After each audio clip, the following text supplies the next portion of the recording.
Ang mga sikat na artista, hindi lang sa mga shooting laging abala, kundi maging sa pagpapaganda ng katawan nila.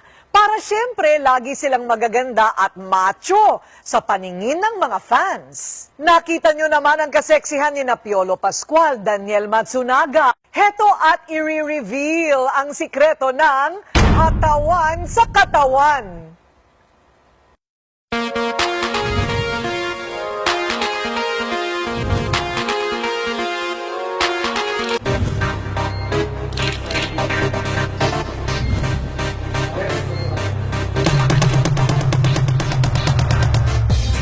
Natural diet din ang sikreto ng ultimate hunk na si Piolo Pascual. Kinaiinggitan ng hanip niyang katawan.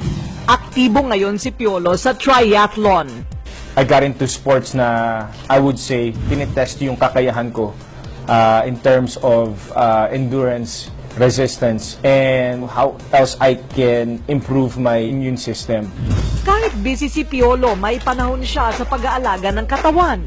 Eat the right food, you take the right vitamins, you take the right supplements. If you want to be active, it's important that you supplement it with the right ingredients. Sa kanyang diet, kasama ang barley na iniaangkat pa sa New Zealand.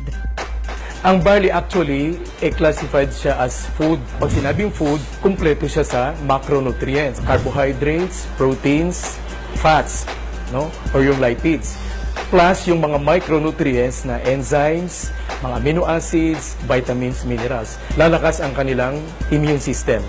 Pangalawa, sa mga athletes, mabuti ito dahil magbibigay ito ng strength, ng endurance, ng stamina, para maisagawa nila kung ano man yung mga sports activities na ginagawa nila.